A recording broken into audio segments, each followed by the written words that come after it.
ఓం మహాగణాధిపతయే నమః. ఓం గురుభ్యో నమః. ఓం శ్రీమాత్రే నమః. అరుణాం కరుణాతరంగితాక్షీం ధృతపాశాంకుశపుష్పబాణచాపాం అనిమాదిభిరావృతాం మయూకైః అహమిత్యేవ విభావయే భవానీం. శ్రీమాత్రే నమః.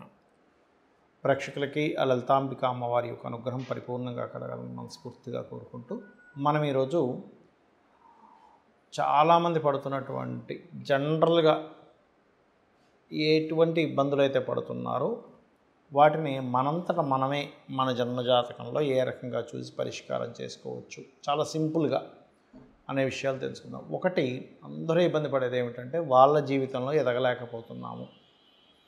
మీ లగ్నం ఏంటి, మీ లగ్నాన్ని బట్టి అసలు ఏ గ్రహాన్ని చూసుకోవాలి, ఏ గ్రహ సంబంధించి చేసుకోవాలి. అలాగే వాళ్ళ జీవితంలో పేరు ప్రఖ్యాతులుగా ఎదగలేకపోతున్నారు కూడా, ధనపరంగా ఎదగలేకపోతున్నారు. అంటే మీకు ధనాన్ని ఇచ్చే కారకుడు ఎవరు అసలు మీ లగ్నానికి, దాన్ని ఎట్లా డెవలప్ చేసుకుంటే మీకు ఫైనాన్షియల్గా ఉంటుంది. ధనం ఒక ఎత్తు అయితే మనకి రుణము, ఎక్కువ రుణాలు ఉన్నాయండి, ఏంటో ఈ అప్పులు ఎప్పుడు తీరుతాయో అర్థం కావట్లేదు అంటూ ఉంటారు. అటువంటి వాటికి ఎట్లాగా మీ లగ్నరీత్యా అదేవిధంగా ధనము, రుణము, కెరియర్ పరంగా కానివ్వండి, అలాగే వివాహపరంగా కానివ్వండి, ఈ విదేశీ సంబంధించినవి కానివ్వండి, ఇలాగా కొన్ని అంశాలు ముఖ్యంగా మేజర్గా మనకి ఏం కావాలి హెల్త్ పరంగా, వీటిని అసలు మనం ఎలా చూసుకోవాలి మన పర్సనల్ చార్ట్లో మనంతట మనమే, దీంతోపాటు దీన్ని ఎట్లా డెవలప్ చేసుకోవాలి అనేటువంటి అంశాలు చెప్తుంది నేనైనప్పటికీ కూడా చెప్పేస్తుంది సాక్షాత్ లలిత అమ్మవారిగా భావిస్తూ ఒక్కొక్క లగ్నం గురించి మనం తెలుసుకుందాం. మిథున లగ్నము, మిథున రాశి, మిథునం వారికి కనుక చూసుకున్నట్లయితే ఇక్కడ ఈ యొక్క లగ్నానికి లగ్నాధిపతి బుధుడు. సో మిథున లగ్నం వాళ్ళకున్న మెయిన్ పాజిటివ్ ఏమిటి అంటే ఇట్స్ వెరీ క్లియర్. మీకు ఏదైతే అంటే మీకు నడిచే వికీపీడియాగా చెప్తూ ఉంటారు మిథునాన్ని అంటే తెలివి, ప్రతిదీ కూడా ఈజీగా నేర్చుకోవడం, ఈజీగా క్యాప్చర్ చేయడం అనేటువంటిది మీ లగ్నానికి స్పెసిఫిక్గా ఉంటుంది. ఇక్కడ లగ్నాధిపతి పాడైతే తప్ప ఎడ్యుకేషన్ డిస్టర్బ్ అవ్వడం ఇట్లాంటివి జరగవు. ఎందుకంటే ఇది ఇన్బిల్ట్గానే ఒక సుఖాన్ని, అంటే బుధుడు బాగున్నాడు ఇన్బిల్ట్గానే వీళ్ళు పెద్దగా కష్టపడకుండానే ఒక వాహనం వచ్చేసేయడము, ఒక గృహం రావడము, ఒక ప్లేస్ రావడం, ఇట్లాంటివన్నీ కూడా జరుగుతాయి, గుర్తుపెట్టుకోండి ప్రధానంగా. అయితే ఇక్కడ ఎడ్యుకేషన్ డిస్టర్బ్ అవుతున్నా, లేకపోతే మీరు ఎక్కువ హెల్త్ ఇష్యూస్తో ఇబ్బంది పడుతున్నా, బికాజ్ ఆఫ్ 1 and 4 కారకుడు ఎప్పుడైనా పాడైతే హెల్త్ మీద ఎఫెక్ట్ ఇస్తూ ఉంటుంది. ఇబ్బంది పడుతుందంటే మీరు సింపుల్గా చెక్ చేసుకోవాల్సిన అంశం ఏమిటంటే బుధుడు ఎలా ఉన్నాడు. బుధుడు బాగున్నాడు, ఫైన్, ఏం కంగారు పడక్కర్లేదు. బుధుడు కొంచెం పాడయ్యాడు, అప్పుడు మీరు దాని మీద కాన్సన్ట్రేషన్ కనుక చేయగలిగితే ఖచ్చితంగా 100% ఎక్కడ మీరు ఇరుక్కోకుండా మీ లైఫ్ అద్భుతంగా వెళ్తూ ఉంటుంది. ఇక next second lord is moon. Moon పర్టికులర్గా అసలు ఎలా ఉంది, ఇది ఏం చెప్తుంది అంటే మీ మూనే మీకు ధనయోగాన్ని ఇచ్చేది. అఫ్లిక్షన్లో పడ్డాడు, ఫైనాన్షియల్ మేనేజ్ చేయలేక చాలామంది మానసిక స్ట్రెస్కి గురవుతూ ఉంటారు. బాగున్నాడు, వీళ్ళకి ఫుడ్, ట్రావెలింగ్, లేకపోతే pharma related, water related, liquids related, transporting related, వీటి మూలంగా డబ్బులు వస్తూ ఉంటాయి. అండ్ వస్త్రాలకు సంబంధించిన కూడా ఇస్తూ ఉంటాడు, ఐస్ క్రీమ్స్ అని, ఎనీథింగ్ ఇట్లాంటివి ఇస్తూ ఉంటాడు. అయితే ఇక్కడ ఏంటంటే అందరూ ఏమనుకుంటారంటే సెకండ్ లార్డ్ మూన్ కదా కాబట్టి నేను ఇది చేసేసుకుంటా అంటారు. కాదు, అది బాగుందా బాగోలేదా. ఎలా అంటే ఇప్పుడు చూడండి, ప్రతి కపుల్కి ఒక సంతానం ఉంటారు. ఆ సంతానం 100% మీకు సపోర్టివ్గా ఉండరా అంటే డిపెండ్ ఆన్ ఆ పిల్లల యొక్క మానసిక ప్రవృత్తి కానివ్వండి, ఆలోచన విధానం కానివ్వండి, వాళ్ళ క్యారెక్టర్ మీద ఆధారపడి ఉంటుంది. తల్లిదండ్రులను వదిలేసి వెళ్ళిపోయిన పిల్లలు ఉన్నారు. తల్లిదండ్రుల కోసం ఎన్నో త్యాగాలు చేసి విదేశీ యోగాలు అంటే విదేశీ సంబంధాలు అంటే విదేశాలకు వెళ్ళి చక్కగా కొన్ని కోట్లు సంపాదించే ఆపర్చునిటీ వచ్చినా కూడా నాకు తల్లిదండ్రులు ముఖ్యమనే వాళ్ళు ఉన్నారు. ఇక్కడ ఏంటి, పిల్లలే కానీ వాళ్ళు ఎలా ఉన్నారనే దాని మీద మనకి ఎలా అయితే సపోర్టివ్గా ఉంటారో, మన లగ్నానికి ధనాధిపతి అయినా ఏ అధిపతి అయినా ఇట్స్ డిపెండ్ ఆన్ అది ఎంత స్ట్రెంగ్త్ఫుల్గా ఉంది, ఎంత వీక్గా ఉంది, అది బెనిఫిక్గా మారిందా అనేటువంటిది చాలా ముఖ్యమైనటువంటి అంశం ఇక్కడ. So moon is your finance కారకుడు. సో మూన్ యొక్క స్థితిగతులు ఎలా ఉన్నాయి అనే విషయాన్ని పర్టికులర్గా జాగ్రత్త పడుతూ ఉండాలి. అలాగే వీరికి సంతానం కలిగిన తర్వాత నుంచి ఇన్బిల్ట్గా విదేశాలకు వెళ్ళే యోగం ఫామ్ అయి ఉంటుంది. అంటే సంతానం కలిగిన తర్వాత వీళ్ళు విదేశాలకు వెళ్తే బాగుంటుంది, లేదా కొంతమందికి ఫస్ట్ సంతానం విషయంలో మిస్క్యారేజ్ అవ్వడము, లేకపోతే స్త్రీ సంతానం కలగడము, ఇటువంటివి కూడా ఇస్తూ ఉంటాడు. ఇక మరొక విషయం ఏంటంటే ఇక్కడ మనం ఎప్పుడు కూడా అర్థం చేసుకోవాల్సింది, ఉపాసనా కారకుడు కూడా మీకు అమ్మవారు అవుతాడు. సో అమ్మవారి యొక్క ఆరాధన ఎంత చేస్తూ ఉంటే అంత ఉపాసనాపరంగా అంత బాగుంటుంది. అలాగే మీకు కుజుడు పూర్వజన్మ కర్మకారకుడు. సో మీ లైఫ్ను మొత్తం రూల్ చేసేది ఎవరు? అది మంచి వైపు వెళ్తుందా, ఇబ్బంది పడడం వైపు వెళ్తుందా అనేది మార్స్. సో మీ మార్స్ అంటే ఇక్కడ మనం అర్థం చేసుకోవాల్సింది ఏంటంటే ఇది బుధుడు యొక్క లగ్నంలో జన్మించారు కాబట్టి మార్స్ యొక్క దానికి టచ్ అవ్వకూడదు మీరు ఎప్పుడు కూడా. అంటే ఎలా అంటే ఇప్పుడు చూడండి, మనకంటూ ఒక తత్వం ఉంటుంది, మనమంటూ ఒక సొసైటీలో ఒక గుర్తింపు ఉంటుంది.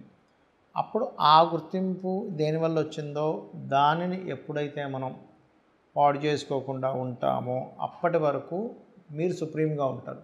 అలా కాకుండా దాన్ని ఏమాత్రం పాడు చేసుకున్నా ఆ వ్యక్తి సడన్గా డౌన్ అయిపోతుంటాడు. అంటే ఏమిటి, మీకు బుద్ధికి సంబంధించిన లగ్నం ఇది, కానీ ఇక్కడ కుజుడు ఆవేశము, గొడవలు వీటికి సంబంధించిన కారకత్వం. సో వీటి జోలికి వెళ్ళారు, ఆవేశము, గొడవలు, ర్యాష్ ఒక రకమైనటువంటి దీంట్లోకి వెళ్ళారంటే అక్కడ ఇబ్బంది వస్తుంది.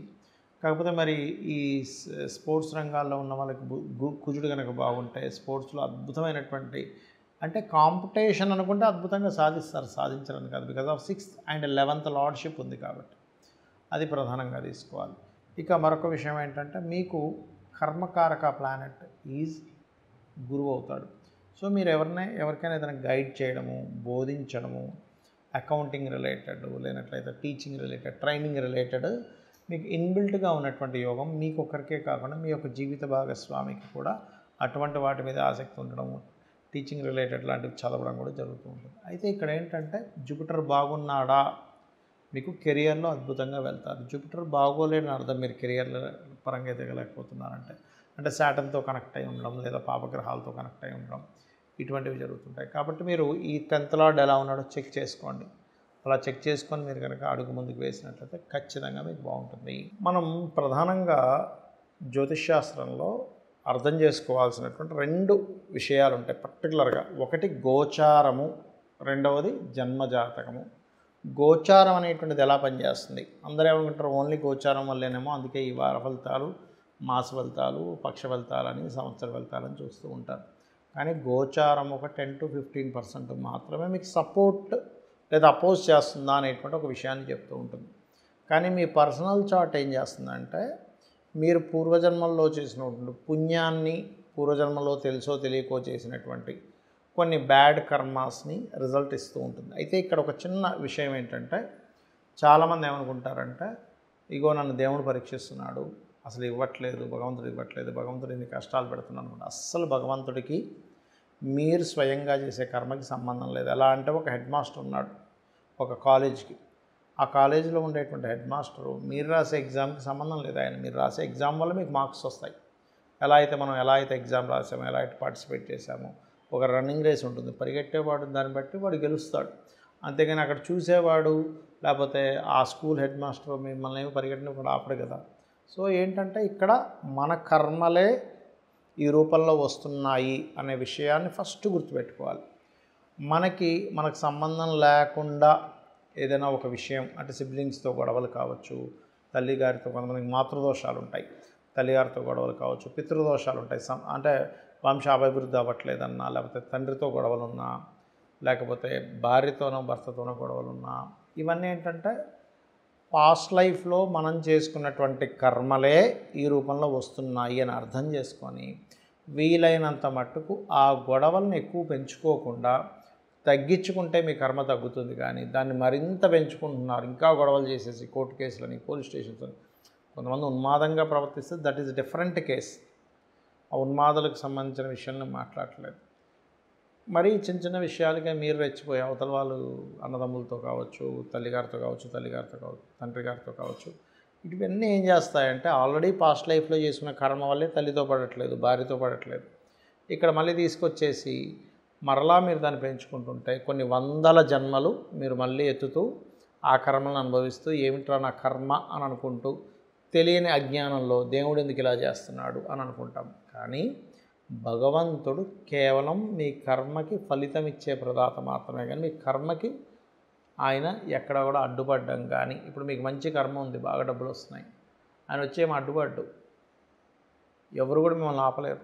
కానీ ఇక్కడ మనం అర్థం చేసుకోవాల్సింది ఏంటంటే, ఫైన్, నేను పాస్ట్ లైఫ్లో చేసిన కర్మ ఇది కాబట్టి ఇలా అనుభవిస్తున్నాను కాబట్టి మొట్టమొదటిగా భగవంతుని పాదాలు పట్టుకొని నేను పూర్వజన్మలో ఏదో తప్పు చేసి ఉంటాను, అందుకే నాకు హెల్త్ ఇష్యూ వచ్చింది, లేకపోతే అందుకే నాకు ఈ అన్నదమ్ములతో పడట్లేదు, అందుకే నేను సంపాదించలేకపోతున్నాను, సరైన భార్య భర్త రాలేదు, లేదా వివాహం అవ్వట్లేదు అని మనం అర్థం చేసుకోవాలి. చాలామంది పొద్దున కూడా నేను ఒక జాతకం మాట్లాడినప్పుడు అతను ఏమన్నాడంటే, మీకు మంచి తల్లిదండ్రులు ఉన్నారండి, చాలా లవింగ్ అండ్ ఎఫెక్షన్, అంటే అందుకే సార్ దేవుడు తొందరగా పట్టుకెళ్ళిపోయాడు అన్నాడు. అసలు అది సంబంధం లేదు, ఎందుకంటే దేవుడు ఎందుకు పట్టుకెళ్ళిపోతారంటే అంత సాడిస్ట్ కాదు కదా. వాళ్ళు ఎవరైతే జన్మ ఎత్తారో వాళ్ళు జన్మనెత్తినప్పుడే ఒక పర్పస్ కోసం భూమి మీదకి వస్తారు. ఒక పర్పస్ కోసం భూమి మీదకి వచ్చి ఆ పర్పస్ అయిపోగానే మళ్ళీ ఇంకో జన్మలోకి వెళ్ళిపోతుంది జీవుడు. అంతేగాని మంచిగా ఉన్న తల్లిదండ్రులని దేవుడు పట్టుకుపోవడం, అస్సలు బాలిన తల్లిదండ్రులని దేవుడు కావాలని ఉంచడం, అలాంటి స్క్రీన్ ప్లే ఏమి చేస్తూ కూర్చోడు ఆయన. అది ఒక పర్పస్ ముందే మనం కోరుకుంటాం, లేకపోతే వాళ్ళ కర్మలను బట్టి ఇంతకాలం మనకు యోగం ఉంటుంది, లేకపోతే వీళ్ళిద్దరి మధ్యని తల్లిదండ్రుల మధ్యన కావచ్చు, భార్యాభర్తల మధ్యన కావచ్చు, వీళ్ళిద్దరికీ కొంత రుణం ఉంటుంది. ఆ రుణం తీరిపోగానే వెళ్ళిపోతారు. ఇంకా ఎలా అయితే బస్సులో ప్రయాణం చేస్తున్న ఒక వ్యక్తి ఆ స్టేషన్ రాగానే ఎలా దిగిపోతాడో ఇది కూడా అంతే అని అర్థం చేసుకోవాలి. ఇక నేను చెప్పేది ఒకటే, మీకు ఎటువంటి ఇబ్బందులు ఉన్నా లలితా సహస్రనామాలు నిత్యము పఠించండి. నిత్యము మీరు కనుక లలితా సహస్రనామాలు పఠిస్తున్నట్లయితే దానికి ఉన్న గొప్ప విషయం ఏంటంటే, అది ఎవరో రచించినవి కావు, వాటిని అపౌరుషములు అంటారు. అంటే వసిన్యాది వాగ్దేవతలు అని అమ్మవారిలో నుంచే తెల్లటి కిరణాలుగా బయటికి వచ్చి వాళ్ళు శ్రీచక్రంలో 7వ ఆవరణలో ఉంటారు. వాళ్ళనే వాళ్ళ యొక్క నామాలు స్మరిస్తే కూడా సర్వరోగహర చక్రము అంటారు. ఆ చక్రాన్ని 8 మంది, వసిని, కామేశ్వరి, విమల, జైని, ఇలా అరుణ, ఇలా 8 మంది ఉంటారు, సిద్ధేశ్వరి, ఇట్లా. అయితే ఇక్కడ ఏంటంటే, ఈ నామాలు ఎవరైనా జపించినా అంటే వాళ్ళ ముందు ఓము తర్వాత నమః పెట్టి ఓం వసినీదేవి అయి నమః అని అనుకొని అలా చేసిన, ముందుగా ఓం కామేశ్వరి కామేశ్వర సహిత అని అనుకొని అలాగ చేసినట్లయితే కూడా మీకు ఎటువంటి రోగాలున్నా తగ్గుతాయి. ఒకటి. రెండవది, నిత్యము ఉదయము సాయంత్రము లలితా సహస్రనామాలు వినడం కానీ చదవడం కానీ చేయండి. మీరే చూస్తారు అప్పటి వరకు ఉన్నటువంటి లైఫ్ ఎలా ఉంది, దాని తర్వాత అమ్మవారి అనుగ్రహం ద్వారా మీ లైఫ్ ఎలా అద్భుతంగా మారింది అనేటువంటిది. శ్రీమాత్రే నమః.